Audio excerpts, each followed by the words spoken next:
We begin at 5 with breaking news. Former President Donald Trump made history today, becoming the first former U.S. president to be charged with a crime. There are 34 counts in total, all of them Class E felonies. Mr. Trump has called the hush money investigation a personal and political witch hunt against him. Let's give you a live look here at Manhattan. For the most part, the crowd seems to be dissipating. Still, some activity around the courthouse. New at 5, the former president has left New York. He's on his way to Mar-a-Lago. Thank you for joining us tonight. I'm Mike Montecalvo. And I'm Shannon Heggie. Target 12 investigator Tim White joins us now to break down the details on those charges. Tim? Yeah, Mike and Shannon, details about this case are still emerging. And here's what we've learned since the indictment was unsealed a short time ago. Now, the former president pleaded not guilty to 34 felony counts, that he falsified business records. Trump was processed at the courthouse prior to the arraignment. The hearing took about 1 hour. The charges against the 76-year-old former president are, as you said, considered a Class E felony, which is a non-violent felony in New York State. The charges come with the potential of 4 years in prison. The case surrounds 3 hush money payments he allegedly made. He's accused of making one payment to hide a liaison he had with adult film star Stormy Daniels. Trump has denied he had an affair. Another involved paying the National Enquirer to help kill a story. And the indictment also accuses Trump of paying $30,000 to a doorman at Trump Tower to keep him quiet about a child Trump allegedly fathered out of wedlock. We just heard from Manhattan District Attorney Alvin Bragg, who spoke to reporters about the case. As this office has done time and time again, we today uphold our solemn responsibility to ensure that everyone stands equal before the law. No amount of money and no amount of power changes that enduring American principle.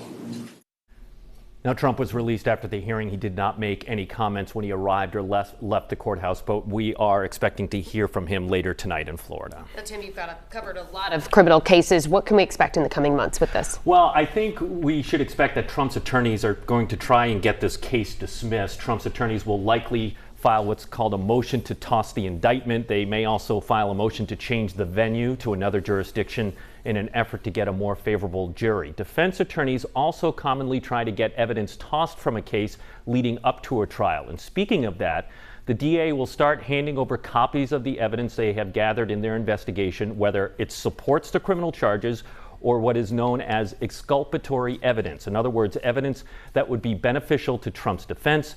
They are required to disclose all of it. But bottom line, I think the defense will try and delay as much as possible. Mike and Shannon, this case is due back in court in December. And obviously, we'll have continuing coverage all night. Target 12 investigator Tim White. Tim, thank you. Thank you.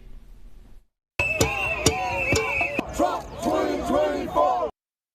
And today's arraignment brought out a crowd of both supporters and protesters. Among them, Georgia Congresswoman Marjorie Taylor Greene, who has been a staunch supporter of the former president. Extra security measures have been in place for days around New York City. Authorities are preparing in case protests get out of hand.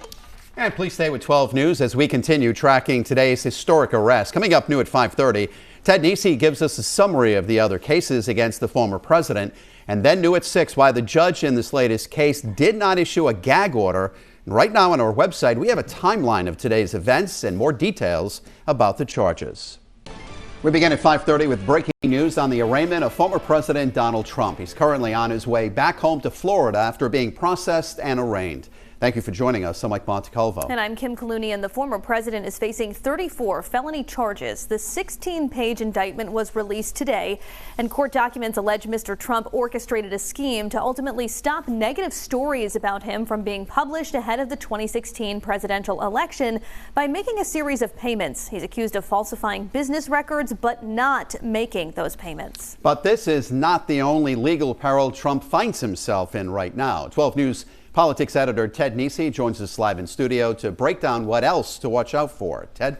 Well, Mike and Kim, of course, it's already unprecedented for a former president to be facing a criminal indictment, but these may not even be the only charges he could face. There are currently 4 ongoing investigations where Trump is one of the targets. The first, of course, is this case in New York alleging Trump made hush money payments to cover up his extramarital affairs. Then there's the ongoing special counsel investigation in Washington, D.C., examining whether Trump mishandled classified documents. There's also a case in Georgia that many legal experts experts think could be a real problem for Trump. A local investigation into his efforts to overturn the results of the 2020 election. And then back in Washington, the U.S. House Select Committee on the January 6th Capitol attack has recommended that the Attorney General charge Trump with inciting the riot. Now, right now, we don't know how soon prosecutors will make any kind of decision on any of those cases, but all of them are active and ongoing. And Ted, we've talked a lot today about the historic nature of today's arraignment, but this is not actually the first time a president has ever been arrested. No, Kim, you have to go back 150 years, though, for the last time it happened. In 1872, Ulysses S. Grant was arrested while serving as president for speeding in his horse and buggy in Washington. The New York Times reports Grant didn't show up to the court next day and he forfeited his $20 bail payment, but news of his arrest didn't come out until decades later. Some interesting history right there, Ted. Ted Nesi, thank you very much. Good to be here.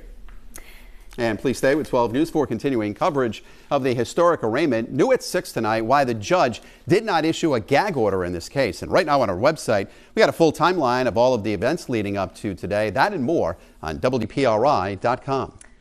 First at 6, we continue tracking breaking news. Former President Donald Trump charged with dozens of felonies in New York.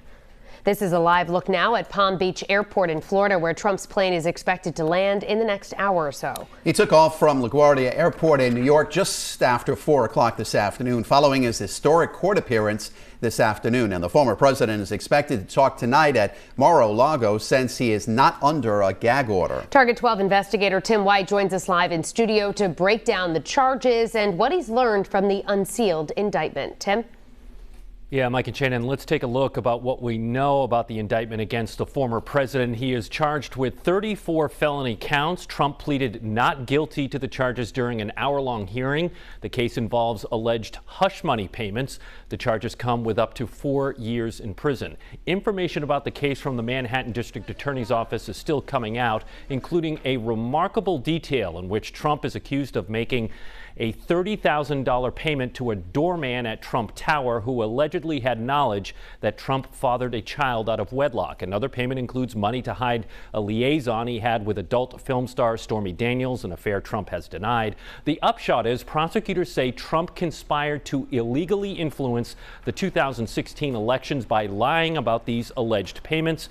DA Alvin Bragg held a news conference a little over an hour ago. He says his office has a long history of handling financial crime cases. True and accurate business records are important everywhere, to be sure. They are all the more important in Manhattan, the financial center of the world. That is why we have a history in the Manhattan DA's office of vigorously enforcing white-collar crime. My office, including the talented prosecutors you saw at arraignment earlier today, has charged hundreds of felony falsifying business records. This charge, it can be said, is the bread and butter of our white-collar work. Now, during the hearing, the judge warned the 76-year-old former president to refrain from making social media posts or comments that would incite violence. The case, Mike and Shannon, will be back in court in December with a potential trial in January 2024. But I have to say, it is way too early to know if that timeline is going to hold at this point. So, Tim, as you said, the judge is warning Trump to be careful about what he says, but he didn't actually issue a gag order. Why not? Yeah, no, Shannon, he didn't. And look, gag orders prohibit either party from commenting publicly about the case, and that's usually issued to preserve a potential jury pool. But this, needless to say, is a different case. And there are very real First Amendment implications by ordering a presidential candidate to not talk about the case.